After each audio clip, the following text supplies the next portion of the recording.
વિદ્યાર્થી મિત્રો, ગગન ઓનલાઈન એકેડેમીમાં આપનું હાર્દિક સ્વાગત છે.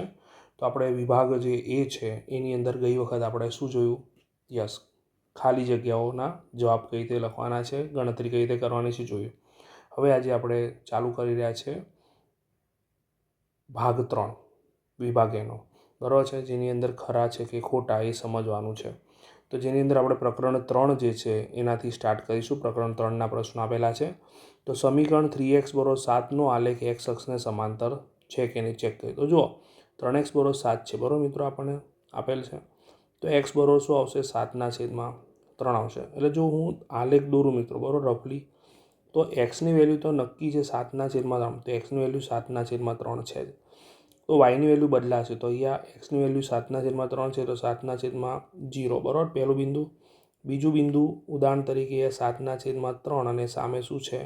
1 આવ્યું, બરાબર છે, 0 છે, અને 1 3 અહીંયા -1 છે. એટલે મેં શું લખ્યું? 7/3 -1. એટલે કહેવાનો મતલબ શું છે કે એક્સની કિંમત બદલાશે નહીં, વાયની કિંમત બદલી શકાશે. તો હવે વિચાર કરો, હું રફલી આકૃતિ દોરું આમથી આમ, આ બિંદુ અહીંયા છે, બરાબર. તો આ કોને સમાંતર મળ્યું? યસ, વાય એક્સને સમાંતર મળ્યું. માટે આપેલું વિધાન શું છે? ખોટું છે, બરાબર છે. બીજું જોઈએ તો આપણને આ જે સમીકરણ આપેલું છે એના ઉકેલ અનંત છે. તો આપણે શું કરીશું અહીંયા મિત્રો? a1/a2, b1/b2 અને c1/c2 કરીશું. તો જો 5x અને 3x એટલે 5/3, -15y -9, તો -15 લખ્યા, -9 લખ્યા, માઇનસ ઉડી ગયા, 3 5 15, 3 3 9. ત્રીજું જુઓ, ત્રીજામાં આપણે ધ્યાન રાખો, આ સામે જાત તો -8 થાત, અને 24/5 સામે જાત તો માઇનસ થાત.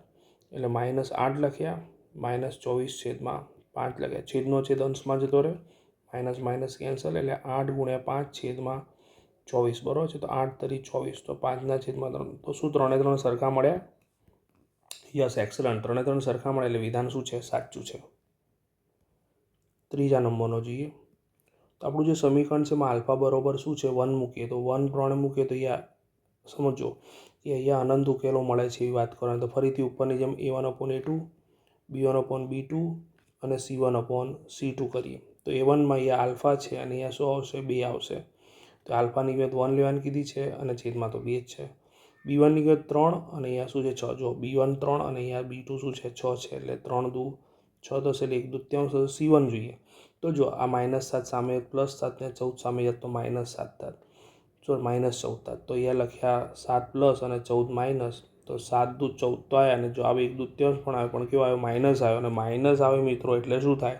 3 3 જવાબ સરખા મળતા નથી. માટે વિધાન શું થશે? ખોટું થશે, બરાબર છે. ચોથો ખરું ખોટું જોઈએ કે સમીકરણ આ જે છે એનો આલેખ ઉગમ બિંદુમાંથી પસાર થાય તો k ની કિંમત 0 થાય. તો જુઓ અહીંયા 97x + 98y = k આપેલા છે. અહીં આપણા જોડે આપણે ઉગમ બિંદુમાંથી પસાર થાય, બરાબર છે મિત્રો, તો એક્સની વેલ્યુ પણ 0 થાય અને વાયની વેલ્યુ પણ શું થાય? 0 જ થાય. તો આ 0 જોડે કંઈ પણ ગુણો 0 જ થવાનો, એટલે k = 0 + 0 શું થશે? 0. માટે આપેલું વિધાન શું છે? સાચું છે. પાંચમું, જે દ્વિચલ સુરેખ સમીકરણ યુગ્મને એક પણ ઉકેલ ન હોય તો તેવું સમીકરણ યુગ્મ સુસંગત નથી. યસ, આ સાચું છે. કારણ કે જેનો ઉકેલ મળે છે એ સુસંગત હોય અને જેનો ઉકેલ ન મળે એ સુસંગત નથી આવે, બરાબર છે. નેક્સ્ટ ચેપ્ટર તરફ જઈશું મિત્રો. પ્રકરણ નંબર 7, જેની અંદર બિંદુ P -4 2 a -4 6 અને b -4 અને -6 ને જોડતા રેખાખંડ પરનો બિંદુ છે એવું આપણે ચેક કરવાનું છે. તો જો -4 અને 2, તો x અક્ષ ઉપર -4, તો -4 અહીંયા છે, બરાબર છે, અને y અક્ષ ઉપર શું છે? 2 છે, બરાબર છે ને. તો y અક્ષ ઉપર 2 આપણને ક્યાં મળે? અહીંયા મળે, બરાબર. તો 2 બતાવે, બરાબર, એટલે કે શું આવશે? -4 અને 2 અહીંયા લીધા. -4 અને 6, તો x અક્ષ ઉપર -4 અને y ઉપર 6, એટલે y ઉપર 6 આપણને અહીંયા મળી શકે, બરાબર, અંદાજિત -4 અને 6.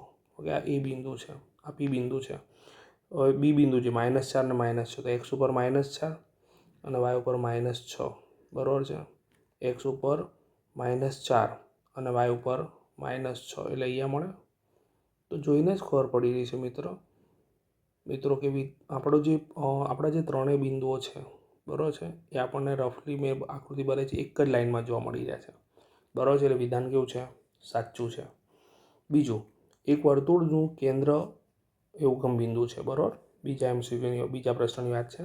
5 એ શું છે? બી વર્તુળ પરનું બિંદુ છે. એટલે મેં આખું વર્તુળ દોરી નાખ્યું, તેના 4 બિંદુ મેં અહીંયા અક્ષ ઉપર દર્શાવ્યા છે. બરાબર, આલેખમાં. ઓકે, તો બિંદુ જે 3, 4 છે વર્તુળના અંદરના ભાગમાં હોય, તો જો આ 3 અને 4ને હું જોડું ને તે ક્યાં મળી રહ્યું છે? વર્તુળ ઉપર મળી રહ્યું છે મિત્રો. બરાબર છે. અથવા તમે એવું પણ કરી શકો છો કે આ જે પી બિંદુ છે, બરાબર છે, એનું ઉગમ બિંદુથી અંતર શોધી નાખો, તો ઉગમ બિંદુથી અંતર 5 મળશે. બરાબર છે. એ જ પ્રમાણે ઉગમ બિંદુથી આ બિંદુનું અંતર શોધીશું તો એ પણ 5 જ મળશે. તો બંને 5, 5 મળશે, તો બંને 5 એટલે અંતર સરખા જ થયા. એટલે બંને બિંદુ વર્તુળ પર જ આવેલા છે. તો અંદરના ભાગમાં કીધું છે એટલે વિધાન શું આવશે? ખોટું આવે. બરાબર છે મિત્રો. ત્રીજા પ્રશ્નની વાત કરીએ તો બિંદુઓ આ જે 3 આપેલા છે સમરેખ છે. તો જો મિત્રો, આ એક્સ ઉપર આવે, એ આ પણ એક્સ અક્ષ ઉપર આવે, અને આ બિંદુ કોઈ ચરણમાં આવે, તો સ્વાભાવિક છે બે બિંદુઓ જે છે એક્સ અક્ષ ઉપર છે, તો ત્રીજું ક્યાંથી એક્સ અક્ષ ઉપર જ હોવું જોઈએ. માટે આ વિધાન શું આવે? ખોટું આવે. 3 સમરેખ ક્યાંથી હોય? આ બિંદુ પ્રથમ ચરણમાં જતું રહ્યું એટલા માટે. બરાબર છે. માટે વિધાન શું આવશે? ખોટું. બિંદુ -8 અને -5નું -15નું ઉગમ બિંદુથી અંતર -17 છે. તો જો મિત્રો, અંતર કદી માઇનસ હોય નહીં, એટલે આમાં ગણતરીની જરૂર છે નહીં. 5મો દાખલો કહીએ તો જો આપણને મધ્ય બિંદુની વાત કરીએ, આ બિંદુ જે છે અને આ બિંદુ જે છે એના મધ્ય બિંદુ, આને જોડતો જે રેખાખંડ છે એના મધ્ય બિંદુને એમ શોધવાના છે. બરાબર, તો આપણે શું કહીશું? બંનેના એક્સ એમનો સરવાળો ભાગ્યા 2, પછી બંનેના વાય એમનો સરવાળો ભાગ્યા 2. ઓકે, તો એ શું આવશે? 7/2. અહીંયા પણ 7/2. તો 7ના અડધા શું થાય? 3.5. 3.5. તો શું એ જવાબ મળી રહ્યો છે? હા. માટે વિધાન કેવું છે? સાચું છે. ઓકે, નેક્સ્ટ ચેપ્ટર તરફ જઈએ મિત્રો. 13ની વાત કરીએ મિત્રો, એ પ્રકરણ 13ના ખરા ખોટા જોઈએ. તો પહેલો છે મધ્યસ્થ બરોબર 3 ગુણ્યા બહુલક -2 ગુણ્યા મધ્યક. તો આપણે જાણીએ છીએ ઝેડ બરોબર 3m - 2x બાર, એટલે કે બહુલક બરોબર 3 ગુણ્યા મધ્યસ્થ -2 ગુણ્યા મધ્યક. તો એ બહુલક અને મધ્યસ્થના જગ્યાઓ ચેન્જ થઈ ગઈ છે. માટે વિધાન શું છે? ખોટું. 20 અવલોકનોનો મધ્યક 45 છે. જો દરેક અવલોકનને 3 વડે ભાગવામાં આવે તો માહિતીનો નવો મધ્યક 15 થાય. તો જો મિત્રો, જ્યારે પણ આવું હોય ને તો મધ્યક જે છે, દરેક અવલોકનને વાત કરીને આપણે, દરેક અવલોકનને 3 વડે ભાગવામાં આવે, તેનો મતલબ મધ્યકને હું 3 વડે ભાગી નાખું એટલે મને સીધો જ જવાબ મળી જાય 15 તરી 45. એટલે જવાબ મધ્યક શું મળે છે? નવો મધ્યક 15 મળે. માટે વિધાન સાચું છે. હવે ત્રીજો જે છે એની વાત કરીએ મિત્રો, તો અવલોકનો જે આપણને આપેલા છે એનો મધ્યસ્થ 20 થાય. આવો દાખલો હોય તો તમે ડાયરેક્ટ જવાબ ના લાવી શકો, તમારે ગણતરી કરવી પડે. તો ચડતા ક્રમમાં અવલોકન ગોઠવીએ તો પહેલાં 14 આવશે, પછી 17 આવશે, 15 આવશે, પછી 17, પછી 21, પછી 23 અને પછી 28. ટોટલ 6 અવલોકન છે. એટલે n બરોબર શું આવશે? 6. તો જો મિત્રો, જ્યારે પણ n બરોબર 6 આવશે એટલે ત્રીજું અવલોકન વત્તા ચોથું અવલોકન ભાગ્યા 2 કરવાનું. બરાબર છે.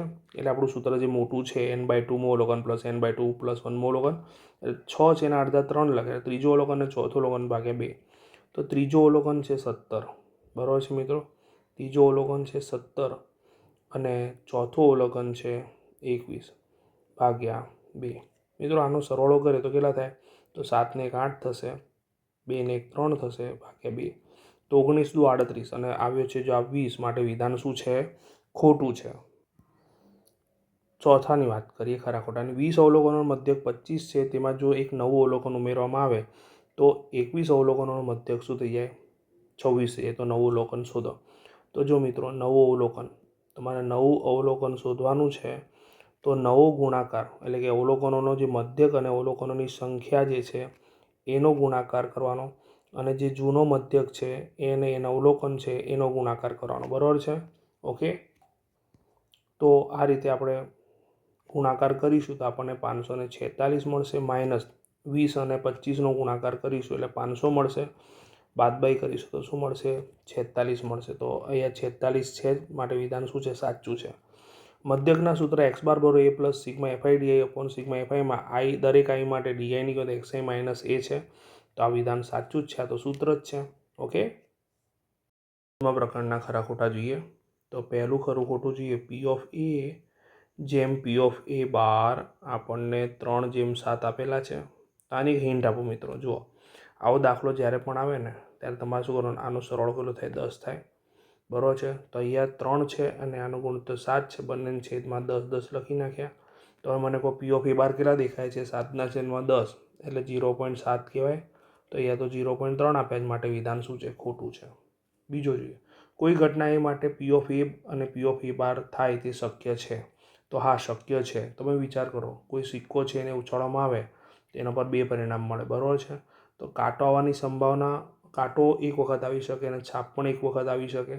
તો બંનેની સંભાવના કેવી મળી રહી છે, સરખી મળી રહી છે, માટે વિધાન સાચું છે.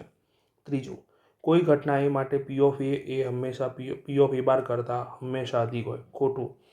ના પણ હોય, અધિક ના પણ હોય, ઓછું પણ હોઈ શકે, બરાબર છે. એવું જરૂરી નથી, બરાબર છે. આગળ વધીએ.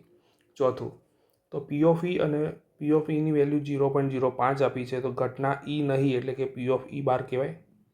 ચોથા નંબરમાં પી ઓફ ઈ બાર એટલે શું થશે, 1 - પી ઓફ ઈ. ઓકે, તો 1 - 0.05 આની બાદબાકી કરે એટલે 0.95 મળે, માટે વિધાન કેવું છે, સાચું છે. પછી આગળ કીધું, સૂર્ય પશ્ચિમમાં ઉગે તે ઘટનાની સંભાવના માઇનસ. જો -1 સંભાવના હોઈ જ ના શકે મિત્રો. સંભાવના 0 થી લઈને 1 સુધી જ હોય, ઋણ કદી હોય નહીં. તો 5મામાં શું આવશે, ખોટું આવશે. આશા રાખું છું મિત્રો તમને આ સેક્શન એ જે છે એનો જે ત્રીજો ભાગ છે, ખરા ખોટા, એ બધા તમને ક્લિયર થઈ ગયા છે. ટૂંક જ સમયમાં હું આગળ તમારા માટે ચોથો પોર્શન લાવીશ, બરાબર છે, જેની અંદર સરસ મજાના એક શબ્દમાં, એક વાક્યમાં, એક અંકમાં જવાબ લખવાના છે. તો ત્યાં સુધી તમે આનું સરસ રીતે રિવિઝન કરો. અને ડિસ્ક્રિપ્શનની અંદર બધા બીજા વિડીયોની લિંક પણ મૂકેલી છે. જો તમારે બીજા વિડીયો જોવા હોય તો જોઈ શકો છો, રિવિઝન કરી શકો છો. અને જો હા, હજુ પણ તમે ચેનલ સબસ્ક્રાઈબ ના કરી હોય મિત્રો, તો ખાસ કરજો, લાઈક પણ કરજો